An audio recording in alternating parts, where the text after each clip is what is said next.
Bonjour, bonjour à toutes et à tous. Je suis ravie de vous accueillir pour ce nouveau webinaire Amazonie, récit d'un monde vivant. On va vous laisser quelques instants pour vous connecter. Bienvenue.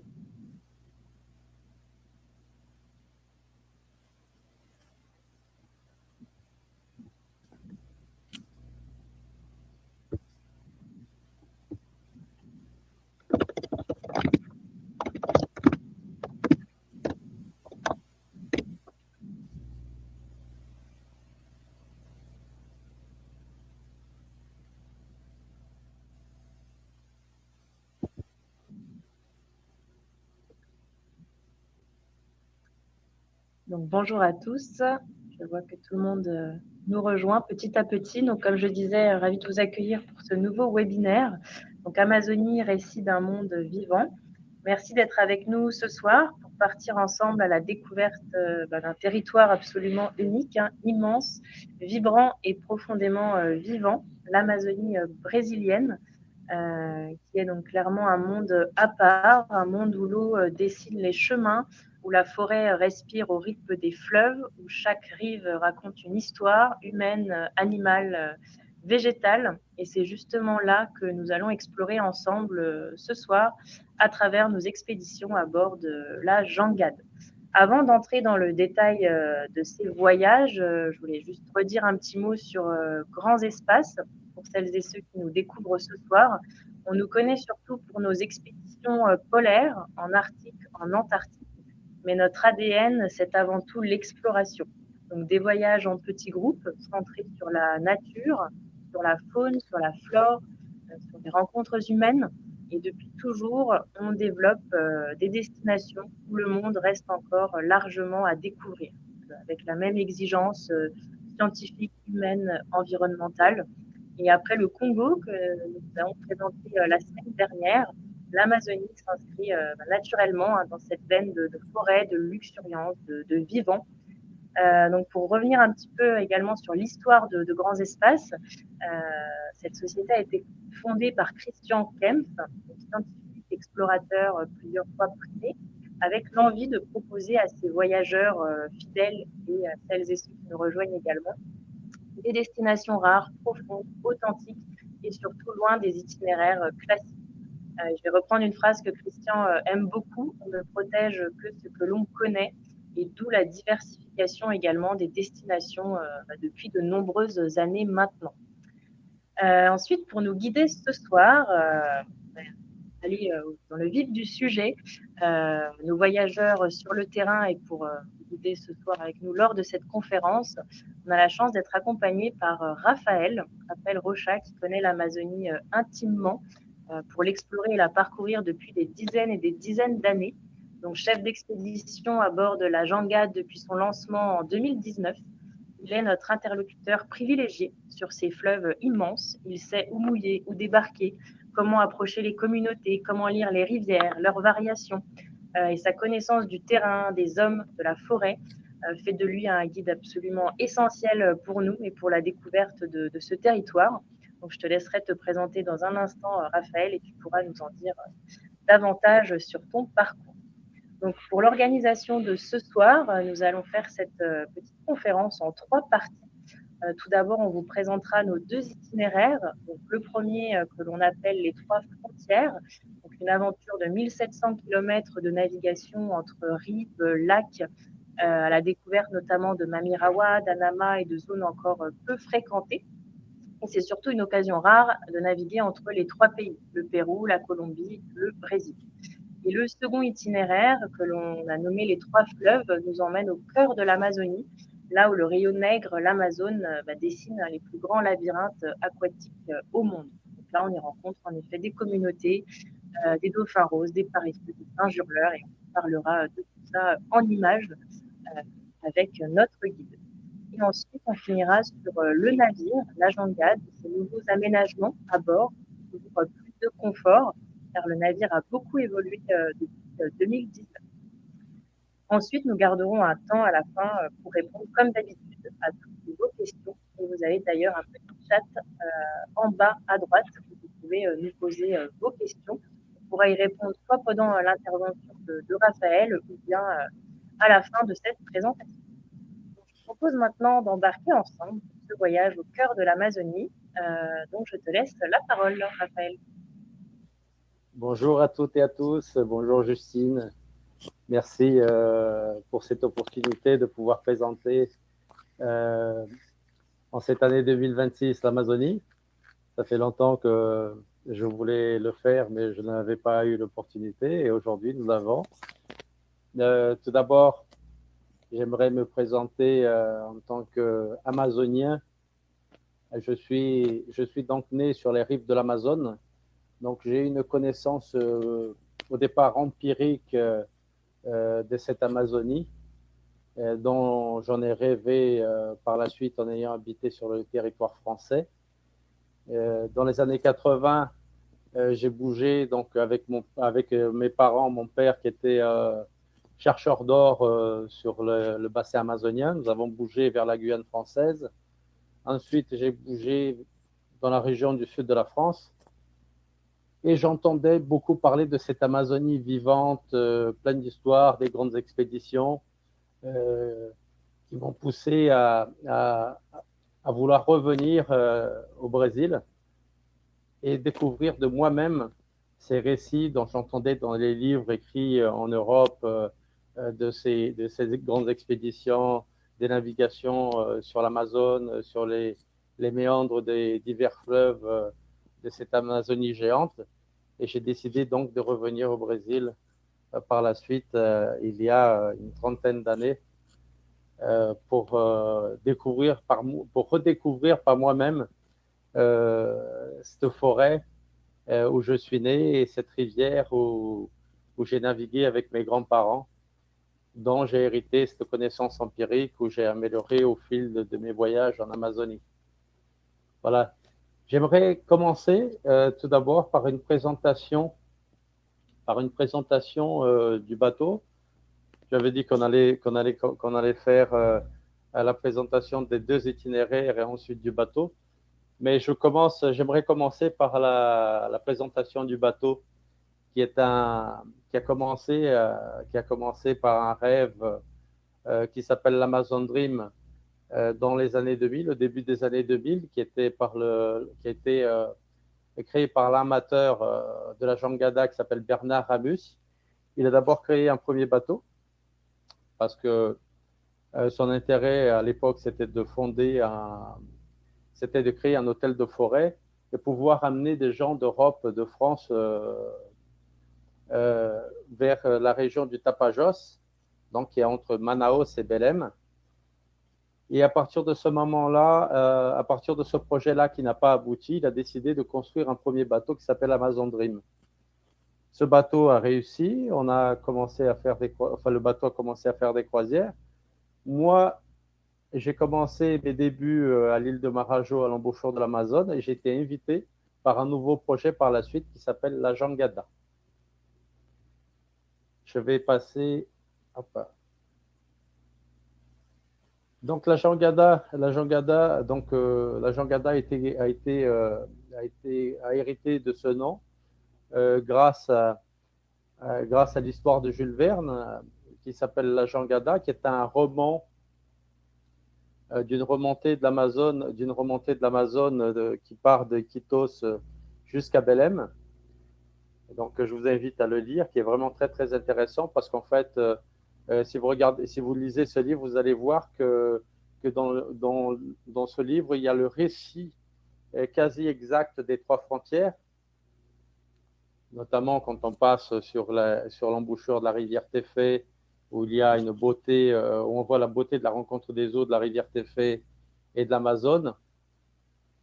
Et donc, dans cet esprit-là, Bernard Rabus, donc le premier amateur, donc a décidé le choix du nom du bateau. Et il a commencé la construction donc en 2018. Et donc, à partir de ce moment-là, nous sommes partis dans un projet de navigation hors sentier battu, là où personne ne va. Donc, le projet initial, le projet du début du bateau, c'était justement d'avoir un bateau qui puisse naviguer, à n'importe quelle période de l'année, mais qui puisse nous amener dans des endroits où d'autres bateaux n'iraient pas, par exemple. Donc à ce moment-là, nous avons commencé un repérage qui a duré à peu près 6 mois. Et arrivant à Manaus, donc, nous avons essayé nos premiers contacts et nous sommes partis donc, pour une remontée de ville en ville, de région en région, de village en village, jusqu'à arriver donc, dans les zones indigènes, dans les régions amérindiennes de San Antonio de Issa et de la frontière donc, du Brésil avec le Pérou. Donc, nous avons réussi à faire des partenariats donc, avec certains chefs indigènes, dont le président de la Fédération des caciques du Haut-Solimões, qui s'appelle Sinésio Trovão, ce qui nous a permis donc, de faire un tourisme équitable en partenariat avec ces communautés, donc, tout en respectant leur culture, et donc, à partir de là, on peut vous proposer une immersion culturelle en s'immisçant dans l'écosystème amazonien, mais en vous emmenant vraiment dans une Amazonie profonde. Voilà. Donc ce bateau, donc, il a été construit dans des dimensions optimales pour la navigation en petits groupes. Donc il a 35 mètres de longueur sur 10 mètres de largeur. Il a été augmenté au départ, il était de 29 mètres. Donc on a agrandi le bateau de 6 mètres de plus pour qu'on puisse avoir une meilleure flottabilité, une meilleure balancement sur l'eau. On a un faible tirant d'eau d'1,40 m, c'est-à-dire qu'il nous permet de rentrer dans les méandres de la rivière, dans des canaux assez étroits. Donc, pour pouvoir faire de vraies expéditions, des explorations dans des labyrinthes d'eau. Nous avons deux pirogues donc, motorisées qui nous permettent vraiment de continuer la navigation avec la jangada et de suivre avec les deux pirogues. C'est-à-dire qu'en remontée de l'Amazone, le bateau ne s'arrête jamais. Et à chaque fois, à chaque endroit, à chaque région, on arrive, on s'arrête et on part en exploration avec ces deux annexes.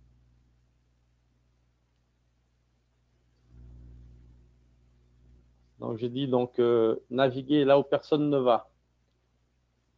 Il y a des régions nous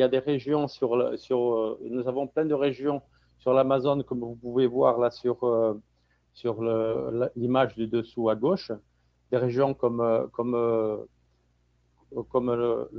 Rio Negro, enfin, pas le Rio Negro, mais l'Amazone. Des régions comme l'Amazone où il y a beaucoup d'îles qui sont au milieu du fleuve. On sait que l'Amazone a jusqu'à 30 km de large et au milieu du fleuve, il y a beaucoup d'îles et beaucoup de chenals. En fonction des eaux, le chenal peut changer et le chenal peut être entre les îles. Donc, le bateau, la jangada, peut nous permettre d'entrer donc, entre ces îles-là où d'autres bateaux, par exemple, n'iraient pas pendant l'été. Ici, donc, je vous présente les cabines. Nous avons 12 cabines. Nous avons donc 12 cabines dans ce bateau. Sur le premier pont, nous avons 6 cabines. Au deuxième pont, nous avons aussi 6 cabines. Deuxième pont, nous avons donc des cabines avec des balcons privés. Et sur le premier pont, donc, nous avons des cabines avec des vues panoramiques. Nous avons aussi un pont soleil. Donc, le pont soleil, il y a donc maintenant toute une vue panoramique, il y a une vue panoramique avec des sofas où vous pouvez prendre votre temps pour voir donc les paysages défiler. Vous pourrez, donc vous passerez tous les après-midi dans des endroits différents. Au salon bar, nous avons aussi des baies vitrées panoramiques qui donnent sur des paysages différents chaque jour. C'est là où nous avons des conférences, nos conférences quotidiennes qui seront présentées donc par un de nos conférenciers qui s'appelle Serge Guiraud, et aussi par moi ou à certains moments donc par Wilson qui est notre guide de bord qui nous accompagne. En question gastronomique, nous avons un restaurant donc, qui comporte jusqu'à 27 personnes. Donc, j'ai mis une photo là, qui est la photo de notre charmante cuisinière, Dila. Donc, la restauration à bord, elle est faite de produits locaux. Donc, tout est fait avec des produits amazoniens, avec des poissons amazoniens que nous achetons des fois chez le pêcheur au fil de la navigation. Le gros, basiquement, nous faisons l'approvisionnement du gros pour les premiers jours du départ donc à Manaus, et le restant, donc, on l'achète au fur et à mesure donc, pour que vous ayez de différents poissons amazoniens donc, sur les différents repas. Voilà. Donc, les excursions sont guidées donc, par des experts passionnés, donc, comme un de nos conférenciers qui s'appelle Serge Guiraud, donc, qui est conférencier, ethnographe, passionné de l'Amazonie. Je le connais, ça fait à peu près 25 ans. On s'est connus au départ à mes débuts donc, en Amazonie comme guide et chef d'expédition. Et donc, et Wilson aussi, qui est notre second guide de bord. Et moi, bien sûr, qui conduis les annexes, qui travaille aussi comme guide à bord du bateau. Voilà, je vous présente maintenant l'itinéraire des 3 frontières.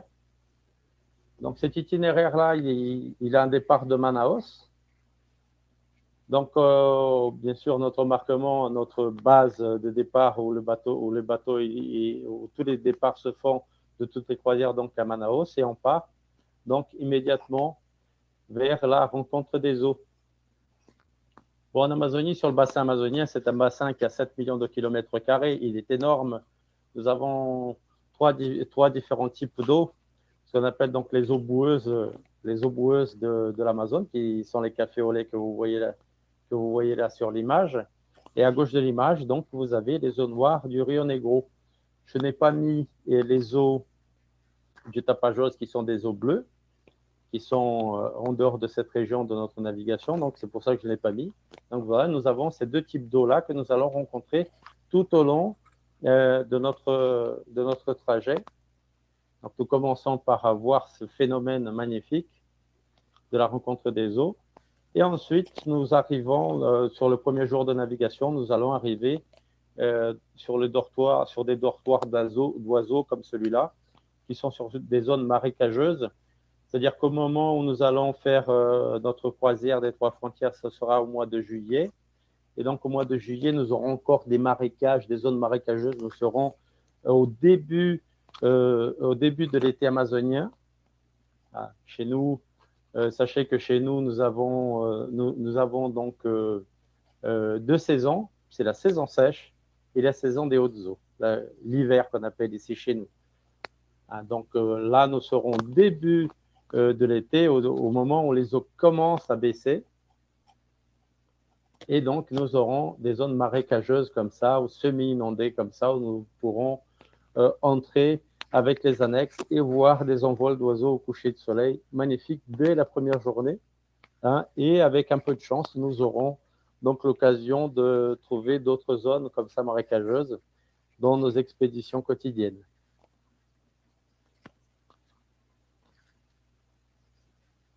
Voilà.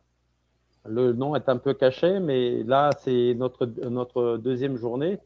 Je ne vais pas mettre toutes les images des régions parce qu'il y a beaucoup d'observations de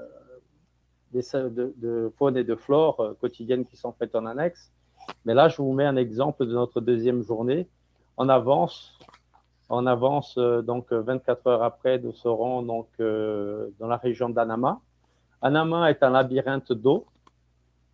On va se hisser donc dans les méandres de l'Amazone avec nos annexes, avec certainement des obstacles sur le chemin, des fois du bois coupé sur le chemin pour passer les annexes, des pêcheurs sur le long du trajet où on pourra observer comment est fait la pêche localement, quel type de poissons ils ont. C'est ce qu'on va trouver donc pendant le parcours. Donc, deuxième journée à Nama. On va arriver après dans la région du Badajoz. On va se rappeler que notre navigation remontée de l'Amazone, c'est une remontée de 1750 km. Et donc, pour remonter, c'est une remontée de 24 heures sur 24 pratiquement. Donc, on arrive dans les régions, on descend avec les annexes et on part pour l'observation. Là, c'est une observation qu'on fait, par exemple, dans des zones comme le Badajoz. C'est une zone unique où on peut trouver des espèces, par exemple, comme le Kamichi cornu, qui est cet oiseau-là, qui est un oiseau unique dans son genre, qui a une espèce de corne justement sur le front et qui est plus facile à trouver dans cette région-là. Donc, rivière de Badajoz, donc on part avec les annexes pour des observations, notamment du paresseux. J'ai une superbe image du paresseux que j'ai piqué à notre ami Serge Guiraud, qui est un super photographe, qui partagera donc sa passion à bord pendant les jours de navigation, notamment pour les moins expérimentés donc dans la photographie, il pourra vous aider à faire des prises et où les faire, et au moment d'où les faire. Et aussi, nos guides comme moi ou Wilson ou Serge ont l'œil très aiguisé justement pour vous dénicher ces espèces-là. Voilà. L'embouchure de la rivière Purus. On arrive juste après Anama, on commence donc sur notre visite de l'embouchure de la rivière Purus. On voit que les rivières ont des couleurs différentes tout au long du trajet. Donc là, c'est la rencontre des eaux du Purus avec l'Amazone. Donc ce sont des paysages comme ça que nous allons retrouver tout au long du chemin. Et lors de nos excursions dans cette région-là, il est possible, comme autant là que comme tout au long du chemin dans nos expéditions en annexe, on pourra tomber sur des spectacles de la nature comme ça, comme les nénuphars géants qu'on a trouvés en entrant par hasard entre quelques arbres. On a coupé ici, coupé là, passé entre deux petits arbres, rentré dans ce marécage-là et trouvé donc ce paysage plein de nénuphars.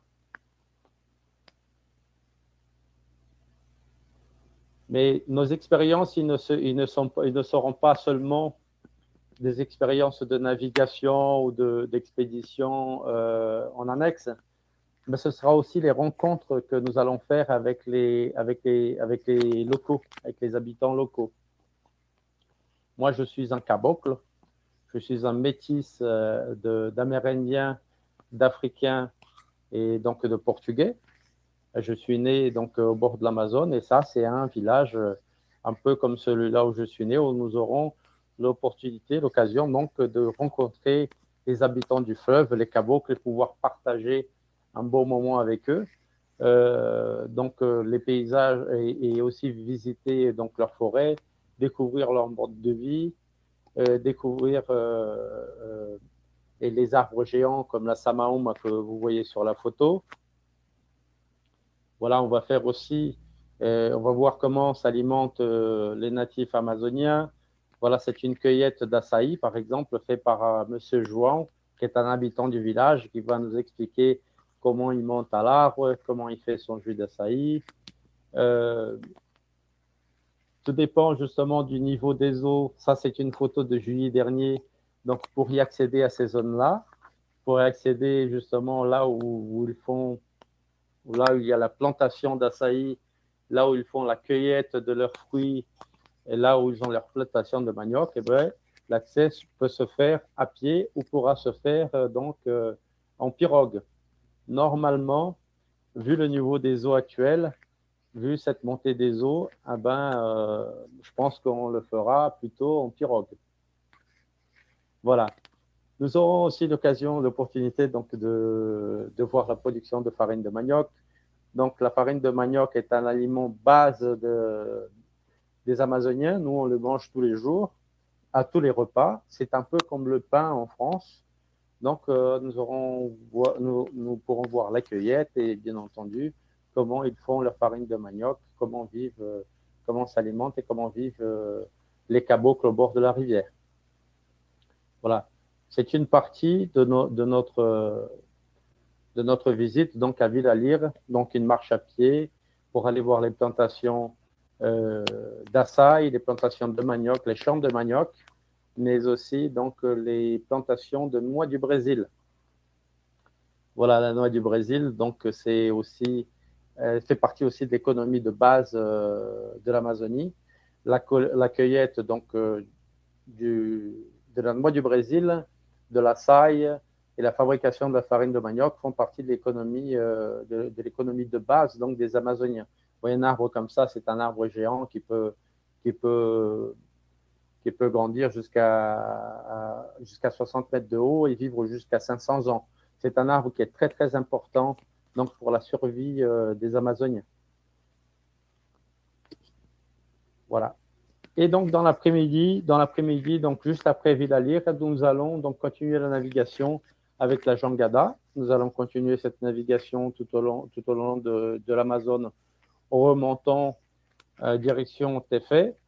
Et sur des îles au milieu de l'Amazone, donc nous allons nous arrêter pour aller à la recherche donc des singes hurleurs. Ce sont des singes donc qui vivent en bande entre 5 et une dizaine d'individus. Et donc nous allons traquer ces bandes-là. Ce qu'il faut que l'on sache en Amazonie, c'est que ce n'est pas un parc d'attractions. C'est vraiment ce qu'on lit, ce qu'on voit dans les récits de grandes expéditions. Il faut vraiment aller à la recherche de ces espèces, de ces animaux-là et pour pouvoir mériter justement de les voir. Mais c'est ça qui est superbe justement de faire une expédition comme celle-là.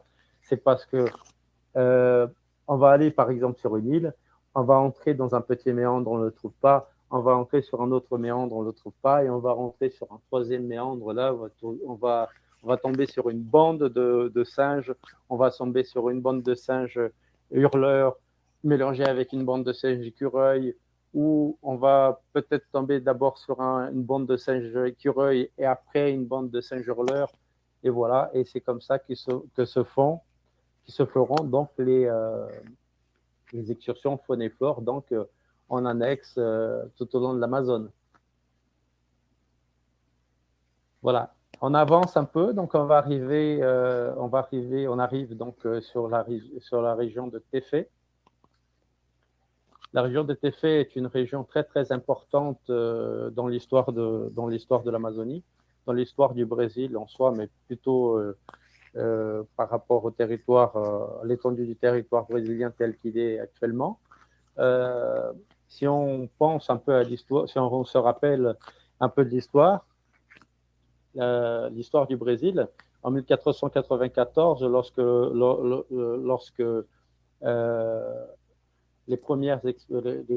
lorsque l'Espagne se divise le monde en deux, il trace un méridien, une ligne imaginaire donc, sur le globe qui définit donc, les terres qui appartiennent donc, à l'Espagne et les terres qui appartiennent donc, à Portugal. Et donc ces terres-là, si on regarde le trait, c'est un trait qui va de l'île de Marajoara, l'embouchure de l'Amazone, et qui descend donc vers l'île de San Vincent à São Paulo. Donc un espace de la côte appartenait donc à Portugal, et le reste appartenait donc à l'Espagne. Les Portugais n'étaient pas bêtes, donc en 1580, donc et les Portugais ont perdu leur roi. Le roi est mort, donc le descendant direct était le roi d'Espagne. Et à ce moment-là, les Portugais ont décidé, voilà, on va faire des expéditions vers l'ouest. On va remonter l'Amazone. Donc, à partir un an avant la fin de cette union ibérique, de l'union de l'Espagne et du Portugal, les Portugais ont décidé donc de faire une remontée et de partir vers l'ouest, voir ce que les Espagnols en avaient fait. Et à partir de là, donc, il a commencé à avoir des guerres entre les Portugais et l'Espagne, des petites guerres. Et donc, des missions catholiques ont remonté l'Amazone pour évangéliser les Amérindiens de la région, pour avoir donc des alliés pour lutter contre les Espagnols. Et l'immeuble que vous voyez ici donc, fait partie de cette histoire-là. Donc, on vous racontera des histoires sur les grandes expéditions dans cette région qui est superbe. On va vous raconter l'histoire donc, du monastère, de ce monastère spiritain, donc, qui raconte beaucoup sur cette grande expédition, qu'elle soit évangéliste ou même évangélique de l'Église catholique à l'époque, mais qui a permis d'étendre les territoires portugais sur les territoires espagnols, ce qui a fait donc que nous avons donc la configuration actuelle de l'Amazonie et du Brésil.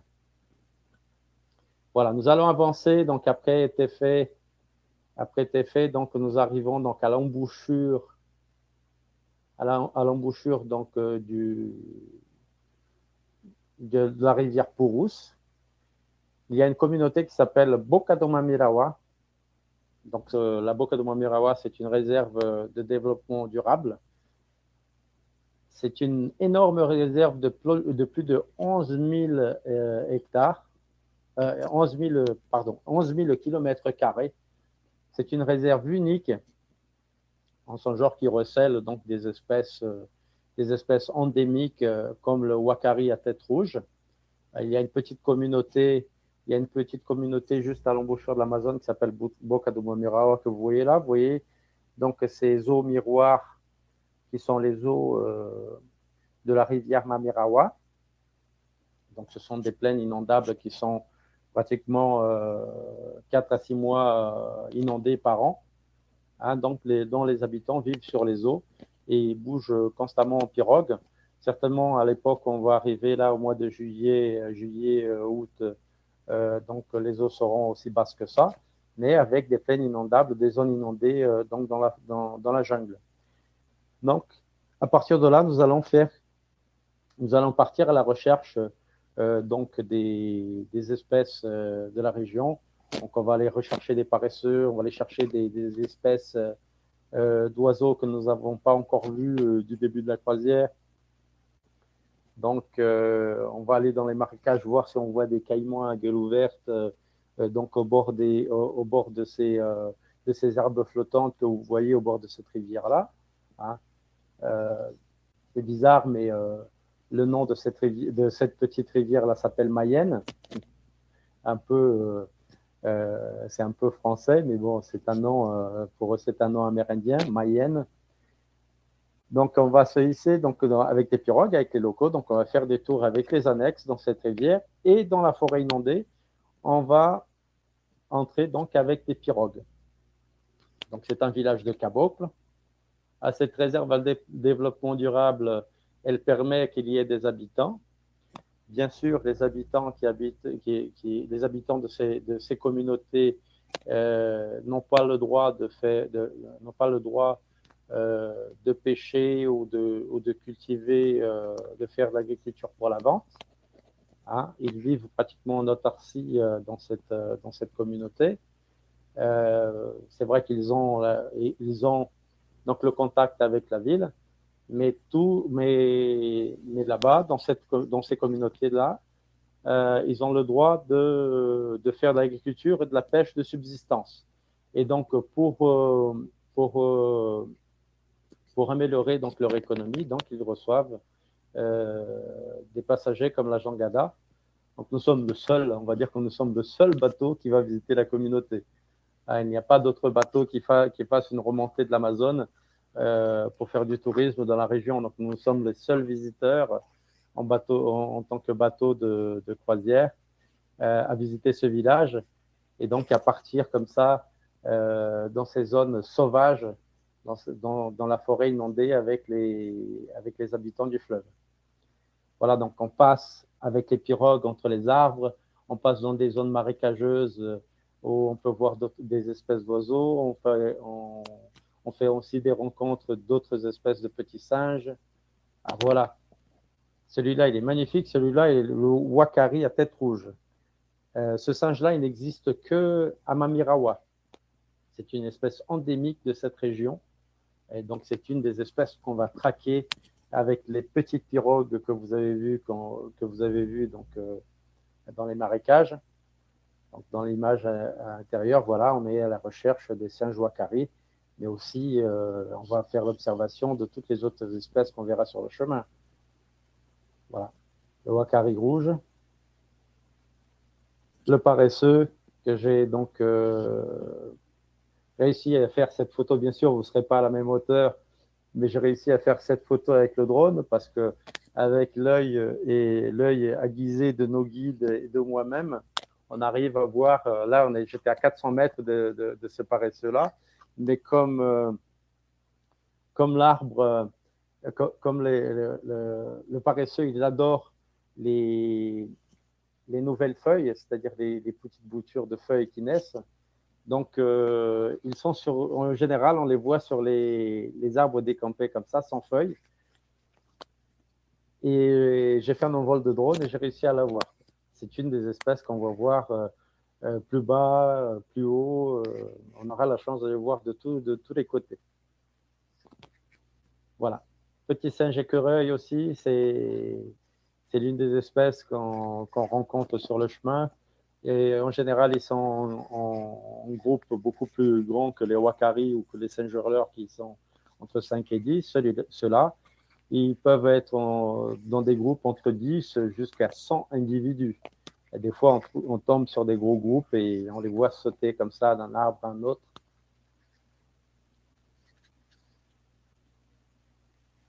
Voilà. Ça, c'est une image de l'arrêt donc du bateau sur le Mamirawa.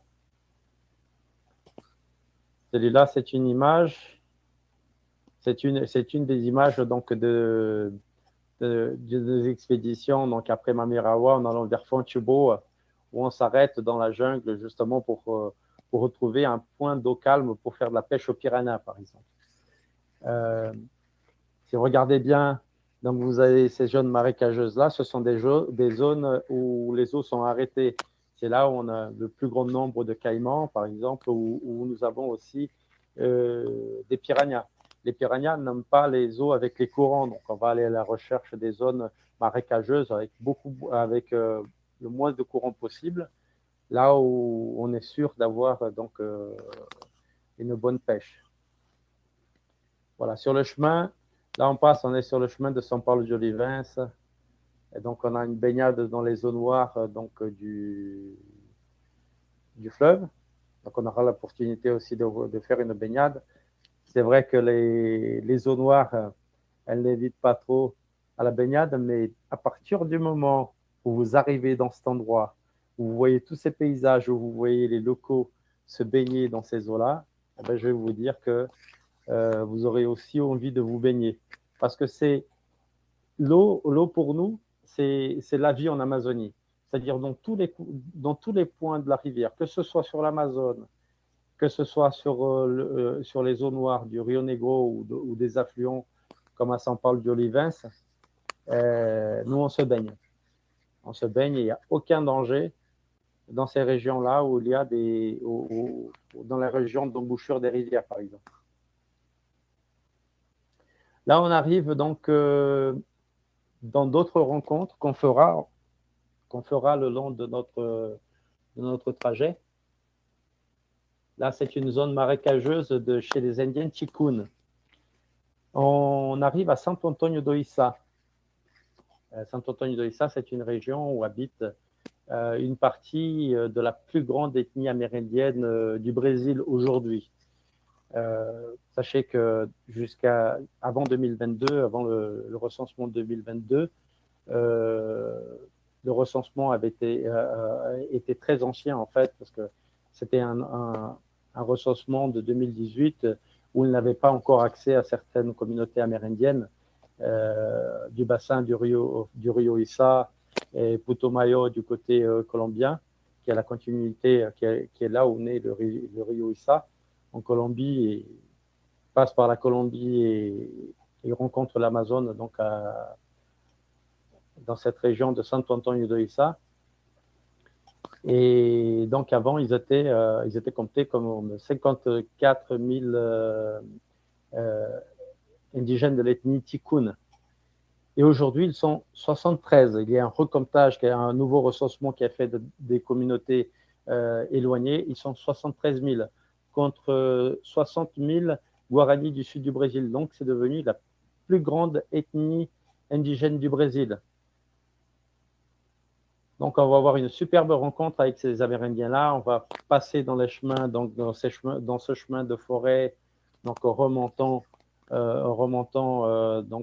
les marécages, jusqu'à accéder à un chemin qui s'appelle le chemin de l'Anaconda, qui va nous mener donc à la Maloc.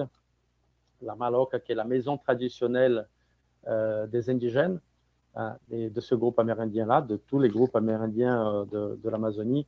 Ils ont donc la Maloc, qui est cette maison mère, cette maison d'apprentissage, mais la maison de la santé, la maison du pagé, qui est l'homme de médecine, donc du village, la maison du cacique aussi, où il y a le conseil du village qui va déterminer donc les rôles du village, qui va déterminer donc le futur du village et l'organisation.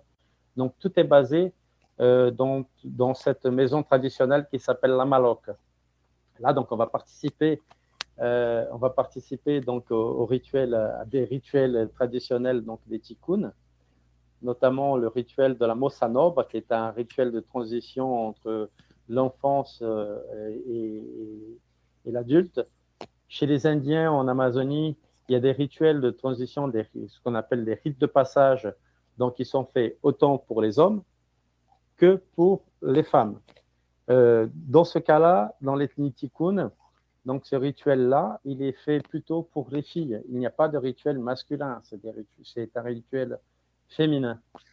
Donc on va donc participer avec eux, on aura un bel échange avec ces Amérindiens. On va voir leur organisation, on va parler d'organisation, on va parler donc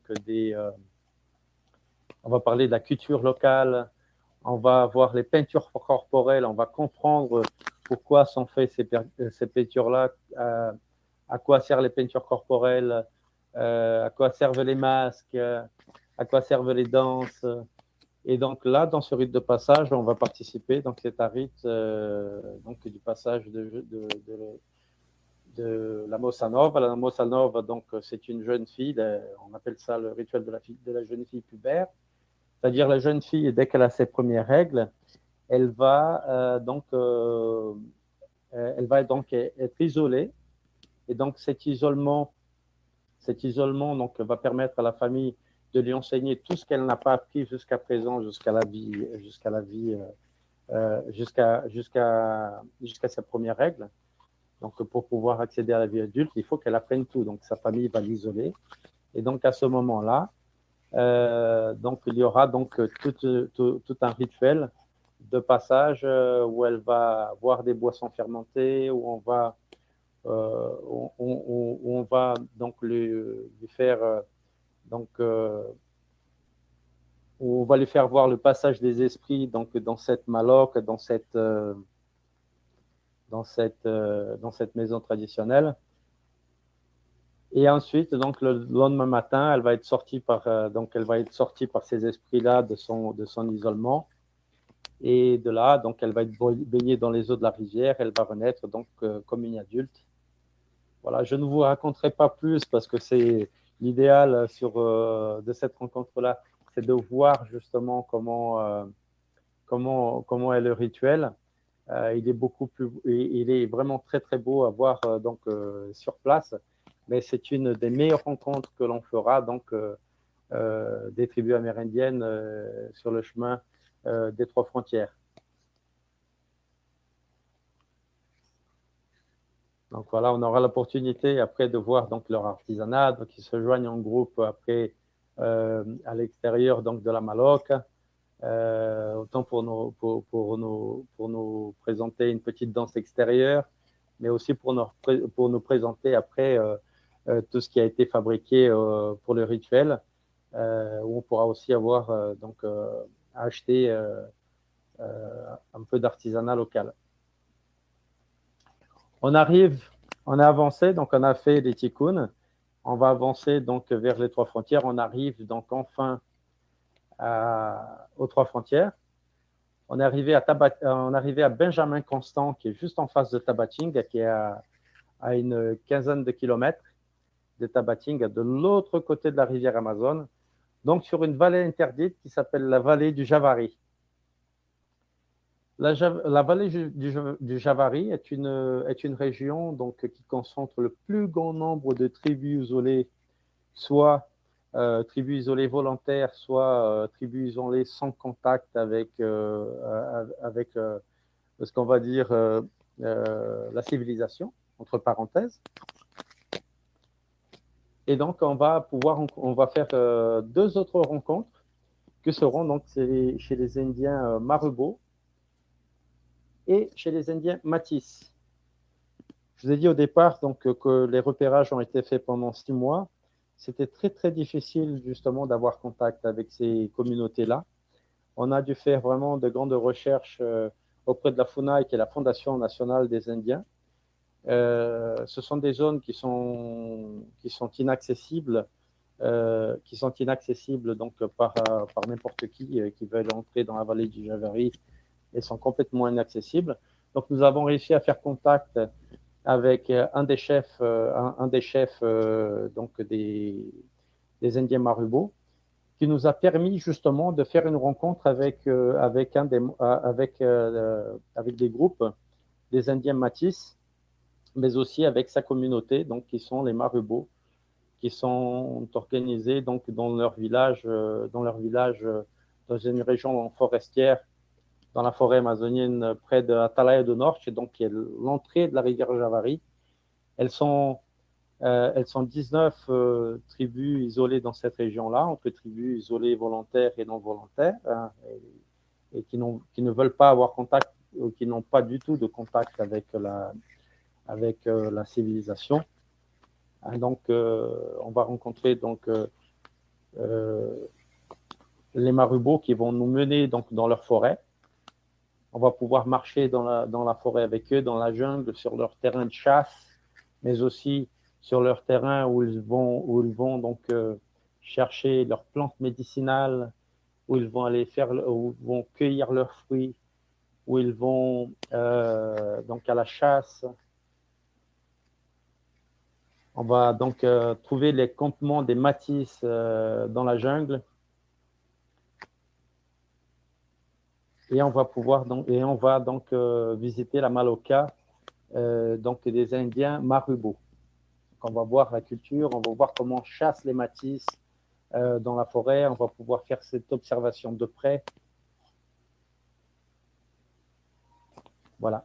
Les Matis, donc, sont une tribu, c'est une tribu isolée, une tribu qui est donc, dont une partie est très, très isolée sur la vallée du Javari.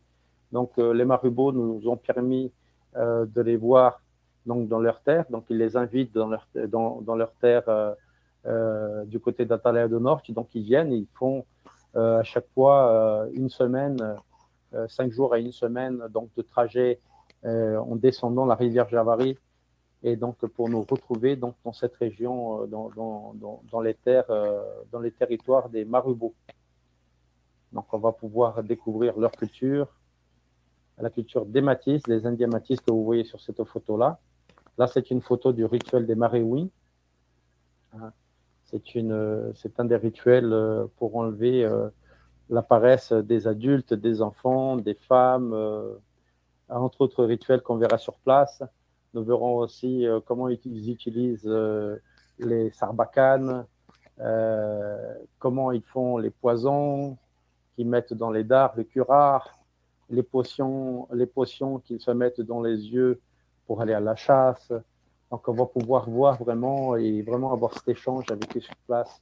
Vous pourrez poser des questions. Nous avons des traducteurs locaux qui sont les Marubo qui parlent à peu près la même langue parce leur langue est de la même souche, vient de la même souche qui est le Pano, qui est parlé dans toute la vallée du Javari et qui bien sûr a évolué d'une tribu à l'autre. Ah, mais ils se comprennent, donc nous aurons un traducteur local qui pourra donc nous expliquer un peu plus sur ce qu'ils diront. Voilà.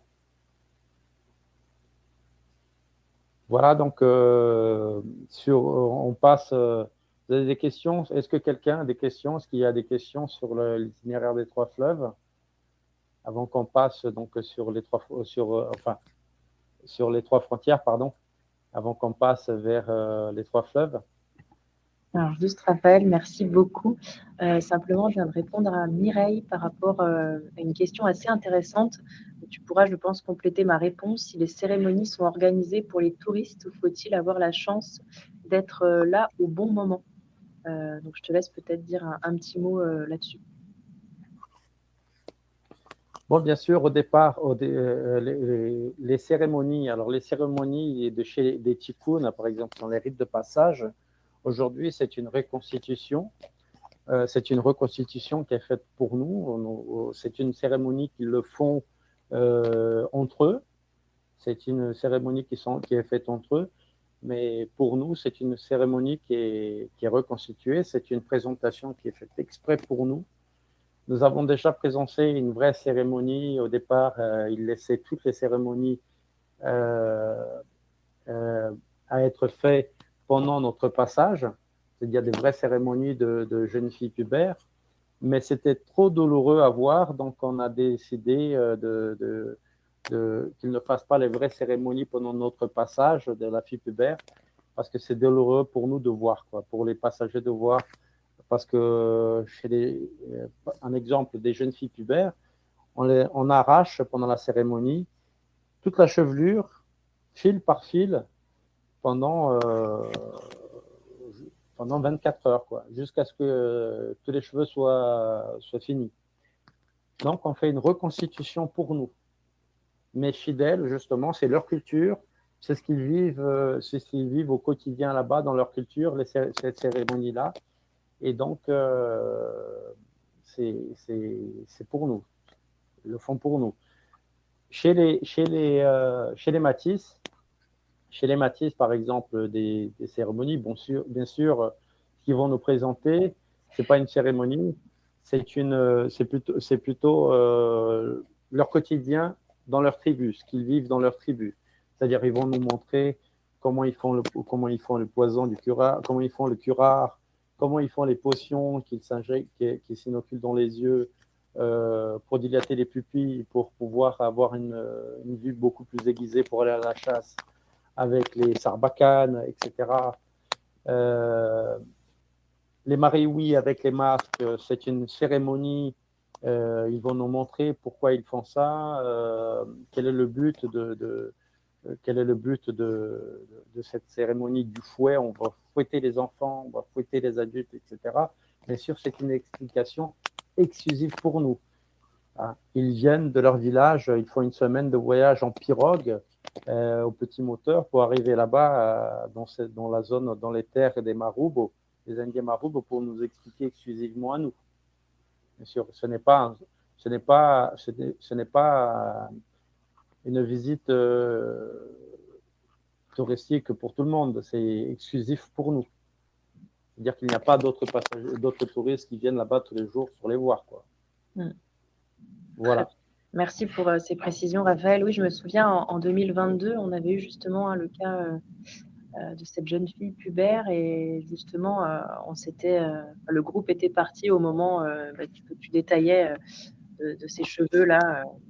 Mais là, c'était une reconstitution, du coup. Non, on était quand même là au moment où cela s'est Non, passé. non, J'imagine que depuis, on cela. était on était au moment où cela se passait. Ouais, c'est Et ça. c'est que, en fait, on est parti parce que l'ensemble des passagers ne voulaient pas voir, le reste. Voilà, ne voulaient pas voir le reste parce que les femmes âgées du village qui passent, parce que toutes les femmes, la plupart des femmes du village passent par ça. Aujourd'hui, c'est vrai que c'est la plus grande ethnie. Ils sont 7000 dans ce village-là. Il y a une grande partie qui a été évangélisée, bien sûr, par les Américains, qui est problématique d'ailleurs pour ces grandes tribus. On va vous expliquer tout au long du voyage. Mais c'est magnifique de voir cette partie du village qui maintient la culture, qui est une énorme partie d'ailleurs, de pouvoir être dans leur maloka et de voir donc ce rituel. Ouais, tout à fait, Voilà. tout à fait. Eh bien, merci, Raphaël. Et simplement par rapport à une autre question également sur, des petits présents éventuellement pour les locaux. Je me souviens qu'on avait, acheté dans la même, boutique, enfin dans le même petit échoppe, des choses à ramener à une association. Est-ce que vous le faites toujours, Raphaël? Est-ce que c'est toujours ce qui est recommandé, hein, c'est ça? Plutôt que d'amener Oui, nous faisons. des choses, toutes différentes, on va dire, chaque voyageur. Notre politique, c'est une politique d'inclusion.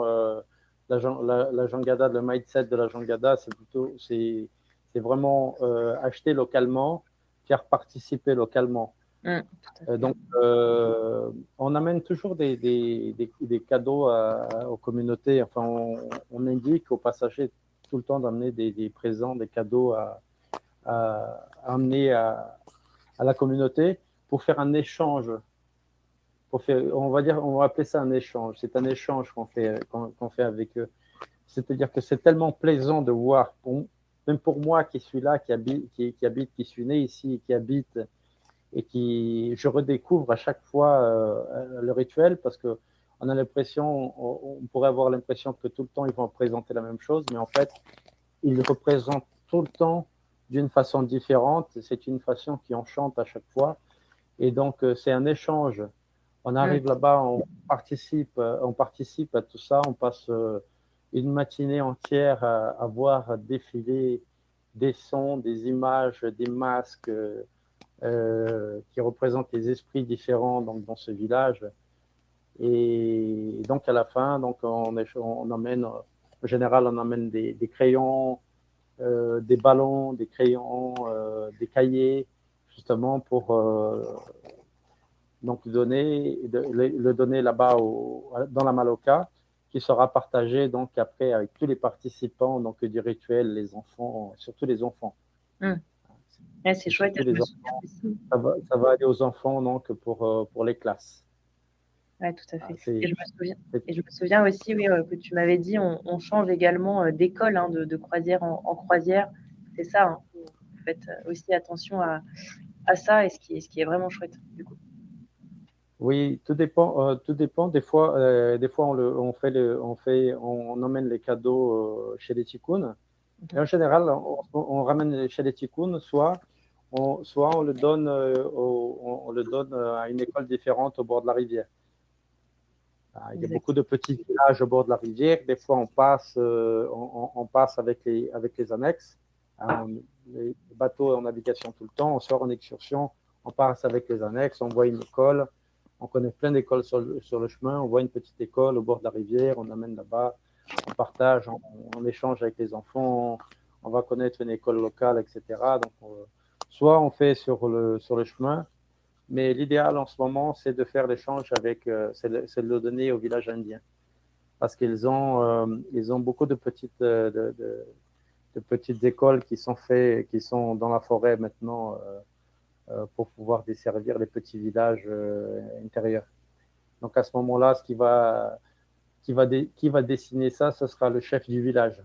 Donc à chaque fois, il est dessiné soit donc au présent, soit ça va dans un village local.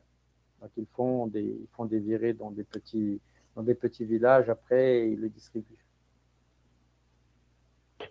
Très bien, merci pour ces précisions, Raphaël. Et je vous propose peut-être de partir en vidéo pour une petite immersion dans cette croisière Les Trois Frontières, un film réalisé par Valentin Pilate de quelques minutes. Donc ça va été un petit peu long ce soir, ça va dépasser un petit peu l'heure habituelle, parce que Raphaël ne va pas parler des trois fleuves, mais j'en profite quand même voilà, pour vous passer cette vidéo du coup des Trois Frontières, pour vous plonger un petit peu dans cette croisière unique.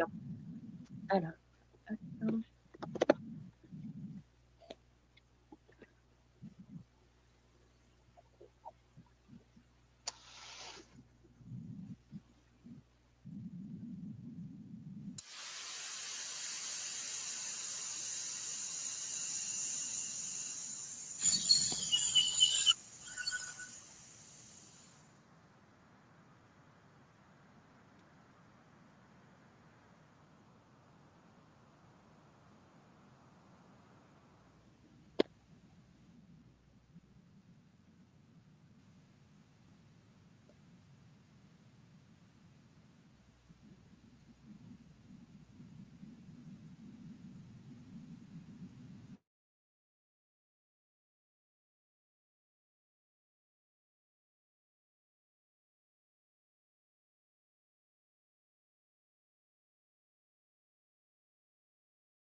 Voilà, donc incroyable vidéo qui relate les moments forts de cette belle croisière. J'espère que ça vous a donné envie. Moi, à chaque fois que je revois cette vidéo, j'en ai des frissons. Je te relaisse la parole, Raphaël. Et vous m'entendez là? Oui, Oui, donc je regarde la vidéo, elle est toujours fait, elle a été faite exactement à la même date en voyage, donc c'est magnifique parce que c'est exactement, c'est à peu près les mêmes paysages qu'on va retrouver, quoi. C'est-à-dire que l'Amazonie, elle change de semaine en semaine, de mois en mois, selon le niveau des eaux.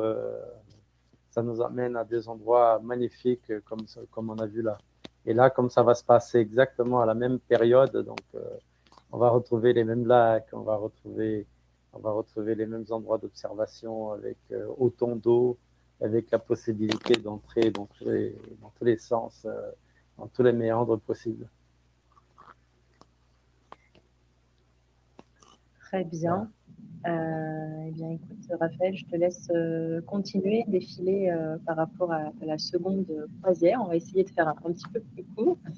Ok, je vais faire court.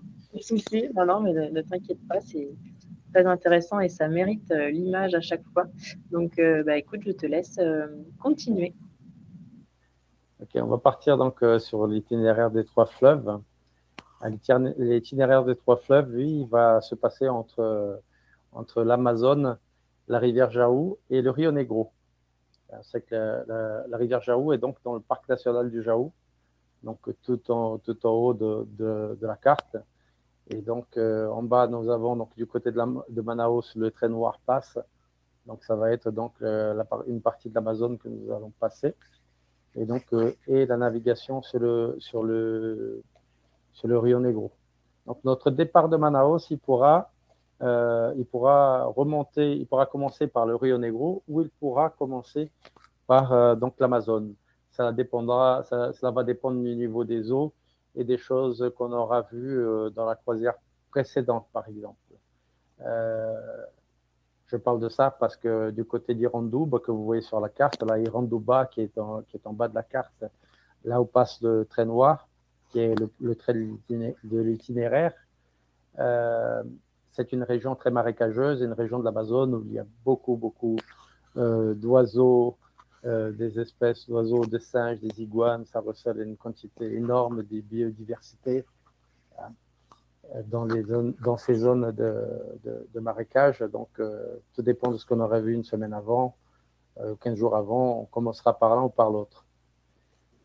Donc, j'ai mis dans le sens donc, début Amazon. Commençons par l'Amazon, donc on passe par la rencontre des eaux, bien sûr. On passe par la rencontre des eaux, on va remonter sur une soixantaine de kilomètres, donc l'Amazone. Donc à partir de ce moment-là, de la rencontre des eaux, à ce point-là, donc l'Amazone passe à s'appeler donc le Solimões. Donc on va remonter 60 kilomètres. On va tomber donc dans le dortoir des oiseaux, donc à Janahuaca. Donc c'est un dortoir qui est juste qui est sur une île en face de cette zone marécageuse qui s'appelle Janahuaca. Donc c'est l'endroit préféré pour les couchers de soleil. C'est un moment au mois de septembre, août et septembre, c'est le moment où le plus beau démarrage parce que c'est ensoleillé, difficilement on a d'appui, c'est en plein milieu d'été. Donc on accède à ces endroits-là par les canaux autour de l'île. Donc on va se hisser dans ces petits méandres jusqu'à arriver aux arbres, donc au dortoir de ces oiseaux-là. On va entrer donc dans les marécages de Janahuaca. C'est une région merveilleuse. On peut observer les nids des oiseaux. Il y a le nid donc des martins pêcheurs qui se font là dans les trous qu'on peut voir donc sur l'argile. Il y a des énormes parois d'argile au bord de la rivière. On peut voir les nids des martins pêcheurs. Contre les eaux sont basses, ça c'est une photo de l'an dernier. L'an dernier, c'était l'une des pires sécheresses que nous avons eues en Amazonie depuis les dernières 120 années. On a quand même pu entrer. Ce n'est pas le cas de cette année, les eaux sont très hautes. Nous aurons les eaux 3 mètres plus haut que ça cette année parce que c'est un, comment on dit ça, un hiver record pour nous ici. Les eaux montent, on ne voit pas la fin. Donc là, l'année dernière, on n'a pas pu entrer avec les annexes, nous sommes entrés donc avec les petites pirogues. Les Charlie qui nous suivent là pendant ce webinaire d'aujourd'hui, ils y étaient. Voilà. Après, on va remonter le Rio Negro. Le Rio Negro est une rivière donc à eau noire avec des eaux miroirs. Des eaux miroirs. Le Rio Negro a une formation géologique, l'une des formations géologiques les plus anciennes du bassin amazonien. Nous avons une formation de rochers. Ce ne sont pas des rochers volcaniques, mais ce sont des rochers de formation sédimentaire, de compactation, ce qu'on appelle la compactation sédimentaire. Quand on ira sur place, ceux qui iront sur place, vous allez voir, il y a vraiment des couches et des couches et des couches différentes de roches. Le Rio Negro est vraiment une région très mythique où il y a vraiment très très peu d'habitants, différent de l'Amazone où la plupart des Indiens habitaient au bord de la rivière et que pendant la colonisation, ils se sont enfuis dans les méandres pour se cacher donc des colonisateurs et que par la suite, ils ont repris ils ont repris donc leurs terres au bord de la rivière et se sont métissés avec les colons qui sont devenus les cabocles. Dans le cas du Rio Negro, il n'y a presque pas d'habitants. On verra, nous aurons quelques tribus amérindiennes qui habitent au long de la rivière, quelques villages de cabocles qui habitent, mais vraiment très très loin. Nous aurons des zones vraiment très très sauvages, avec aucune présence humaine dans la plupart des endroits, aucune présence de bateaux, presque aucune présence de bateaux de lignes régulières, de transport régulier, parce que les villes, il y a très peu de villes sur cette rivière. Nous avons Manaus, Novo Airão, Barcelos et São Gabriel da Cachoeira. Ce sont les seules villes sur l'espace de 2 km, de 2250 km de rivière. Quand je dis rivière, ça me fait bizarre parce que pour nous, au Brésil, on appelle ça un fleuve. Toutes les rivières sont des fleuves pour nous, tellement elles sont gigantesques. C'est un fleuve qui fait 2250 km de long. Nous avons la partie la plus large du Rio Negro qui fait 19 km. Donc pour ça, vous pouvez imaginer. Donc on va remonter la rivière, on va arriver dans des zones comme les grottes dans la région de Madada. Là, le bateau il est accosté près d'une tribu amérindienne qui s'appelle les Indiennes d'Essan. En fait, les tribus indigènes sur le Rio Negro, ils sont 23 différentes ethnies amérindiennes qui habitent tout au long du Rio Negro, divisées dans plus de 120 communautés éparpillées. Ce sont 23 ethnies, plus de 120 petites communautés entre gros et petits villages. Dans la région de Manaus, quand on va remonter le Rio Negro, on va tomber donc sur ce petit village qui s'appelle le village Sipia, où on va partager un rituel avec eux. On va partager leurs divers rituels. Les peuples du Rio Negro ont des rituels différents. Ils ont donc la légende de l'anaconda qui est venue d'un monde mythique et qui les a transportés sur plusieurs anacondas donc de ce monde mythique sur la région amazonienne et qui s'est posé donc tout au long de la rivière, qui sont devenus donc la rivière, le Rio Negro et les affluents du Rio Negro, parce que chaque rivière chez nous a un affluent différent.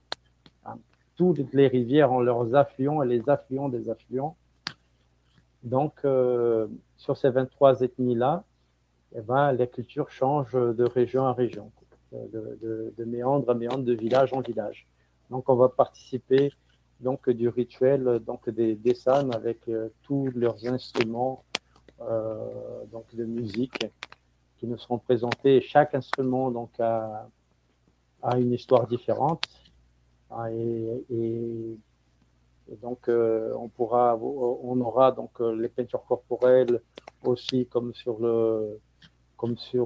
l'Amazon. Donc, on pourra participer aux peintures. Donc, où ils vont nous montrer ce que ça veut dire, etc. On va aussi goûter les repas traditionnels indigènes locaux, notamment les fourmis, qui sont traditionnellement donc grillés et mangés donc par les Amérindiens du Rio Negro. On va avancer sur des paysages magnifiques comme ceux-là, qui sont cette région-là où on était l'an dernier, au mois d'août, septembre, était donc dans le parc national des Anaviganas. C'est un parc, un parc national qui est dans un archipel d'îles en fait, qui comprend 400 îles. Ces 400 îles-là deviennent un vrai labyrinthe d'eau. Et donc, à nous de vous emmener donc, serpenter dans ce labyrinthe d'eau pour faire des observations de faune et de flore.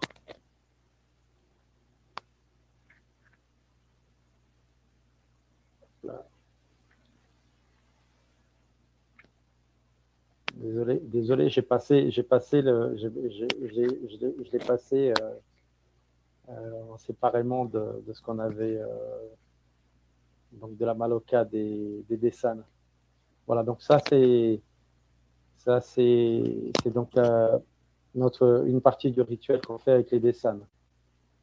Donc extérieurement, on fait la danse des fourmis, donc à la fin du rituel, donc on passe et on remonte vers l'archipel des Anavianas. Dans l'archipel, donc il y a des régions où on pourra faire des marches de jour comme de nuit. Les marches de jour, donc elles vont, donc on va aller dans la forêt primaire pour vous montrer donc toutes les plantes médicinales et les arbres, les différents arbres dans la forêt amazonienne. On va vous montrer donc cette biodiversité et vous expliquer donc avec nos guides, autant les guides locaux, nos guides forestiers et nos guides naturalistes. Donc on va vous expliquer comment fonctionne la forêt amazonienne. On va vous expliquer un peu plus sur les plantes médicinales et sur toute la médecine traditionnelle amazonienne. On va avoir aussi donc des safaris quotidiens, des observations faune et flore. Ce qu'il faut que vous sachiez, c'est que sur le Rio Negro, il n'y a pas de moustiques. Il n'y a pas de moustiques. Ce sont des eaux noires, ce sont des eaux acides. Donc sur le Rio Negro, la biodiversité, la présence des oiseaux, elle est beaucoup moins que sur l'Amazone, due à cette diminution de présence de chaînes alimentaires. C'est-à-dire que la chaîne alimentaire, elle commence avec les insectes, bien sûr. Et comme il y a moins de matière en suspension aussi, de matière en suspension, moins de courant, moins de mouvement du fleuve dans cette rivière-là, donc on a un fleuve noir et très peu dense. Donc il n'y a aucune densité dans cette rivière due aux alluvions. Donc il y a très peu de plantes aquatiques. Donc ça fait qu'il y a beaucoup moins d'insectes et beaucoup moins de présence d'oiseaux dans cette région. Donc, on va remonter donc vers la rivière Jaou. Dans la rivière Jaou, donc on va remonter les eaux de la rivière Jaou. On va aller à la recherche aussi des espèces endémiques de cette région-là. Nous avons vu dans la présentation précédente qu'il y avait donc le singe Ouakari à tête rouge. Nous allons donc à la recherche du Ouakari noir dans cette région du Jaou. Le Jaou est un parc national aussi de plus d'un million d'hectares. Il est géant, il y a quelques habitants dans ce parc national. Il y a trois villages pôles. Un village qui s'appelle Cachoeira do Jaú, c'est là où nous allons visiter. Nous allons remonter dans des régions donc, où il y a des rapides comme ceux que vous voyez sur l'image, dans un affluent du Jaou qui s'appelle la rivière Karabinani. On pourra se baigner, marcher et regarder les paysages magnifiques de cette rivière. Là, je vous montre une vue aérienne faite avec le drone, donc la région du parc national du Jaou. Vous voyez, il y a un labyrinthe d'eau aussi. Il y a une entrée à droite, une entrée à gauche. On peut entrer donc avec les annexes sur la forêt. On peut entrer avec des pirogues, avec les locaux. Ça, on appelle ça un igapo. Chez nous, ici en Amazonie, on appelle l'igapo. Donc, c'est la forêt inondée. On peut entrer donc dans cette forêt primaire. C'est une forêt primaire, donc en plein parc national, mais une forêt aquatique. Donc là, on va à la recherche de plusieurs espèces, que ce soit le singe écureuil, le singe hurleur ou le singe ouakari à tête, le ouakari noir. Mais c'est toujours à nous de chercher, comme sur l'Amazone, toujours à nous de chercher, de partir à la recherche, de traquer donc les espèces dans la forêt, de voir des espèces aquatiques, de voir le dauphin rose qui serait donc dans la forêt inondée, de voir le singe, etc. Voilà. Donc j'arrive à la fin donc, de la présentation de la présentation du Rio Negro. Donc en résumé, le Rio Negro est une rivière complètement différente de l'Amazone. C'est un endroit paradisiaque donc pour tous les paysages, pour toute la forêt. Cette idée de forêt intouchable que nous avons. Ce sont des régions où il n'y a aucune déforestation. On va voir une différence de voyage partout où on va aller. On va voir des feux, par exemple, sur l'Amazone qui sont complètement normaux, mais on va aller dans des régions sur le Rio Negro où on n'aura aucun feu, à cause des cultures différentes, par exemple. Sur le Rio Negro, il y a très peu d'habitants sur le bord de la rivière. Et sur l'Amazone où on va visiter, il y a des habitants, il y a des plantations au bord de la rivière, parce que quand les eaux baissent, ça donne espace à des champs, qui sont complètement refertilisés par les alluvions de l'hiver. Donc pendant la sécheresse, quand les eaux baissent, les habitants, les Indiens, les cabocles se ruent vers le bord de la rivière pour planter rapidement la pastèque, le manioc et les autres fruits qui vont pousser, qui ont 6 mois pour pousser. Et en 6 mois, ils auront une cueillette de tout ça, du maïs, de la pastèque, du manioc, très rapidement. Et c'est pour cela que vous avez une différence énorme aussi entre les deux rivières. Différence de paysage complet, des paysages complets autant sur l'Amazone que sur le Rio Negro. Des écosystèmes semblables à première vue, mais complètement différents, et des peuples, des ethnies indigènes à culture différentes. Merci beaucoup, Raphaël, pour ce comparatif et également le détail de cette belle croisière qui fait un beau complément finalement aux 3 frontières, pour celles et ceux qui auraient pu faire 3 frontières il y a quelques années. Donc avant de nous quitter, je voudrais vous remercier d'avoir pris le temps d'être avec nous ce soir pour découvrir l'Amazonie et ses voyages d'exploration si particuliers. Je n'ai pas vu d'autres questions défilées. Je pense qu'on va tranquillement se retirer. On espère que cette rencontre vous aura donné envie de voir, de comprendre et peut-être un jour de vivre cette aventure avec nous au cœur de cette Amazonie. Merci également à toi, Raphaël. Je te remercie chaleureusement pour ta disponibilité ce soir, ce temps que tu nous as accordé à nous partager ton expérience, ta connaissance de terrain et ton amour, on va dire, pour l'Amazonie que tu connais si bien. Ben, merci à tous, merci Justine, merci à tous qui ont participé donc, à ce webinaire.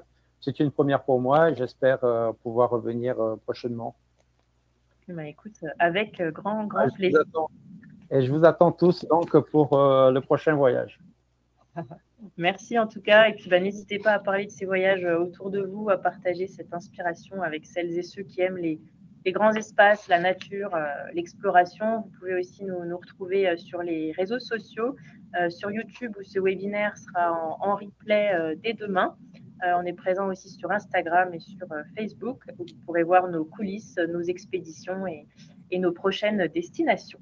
Et si vous avez également l'envie de nous rencontrer en vrai, entre guillemets, ce sera possible aussi très bientôt, parce que dès demain, je serai personnellement au Salon du tourisme à Lille. On sera aussi dans quelques semaines à Lyon et à Monaco également à la mi-mars. Voilà, donc encore merci pour votre présence, votre curiosité, d'avoir été si nombreux ce soir, votre attention et une très belle soirée à tous.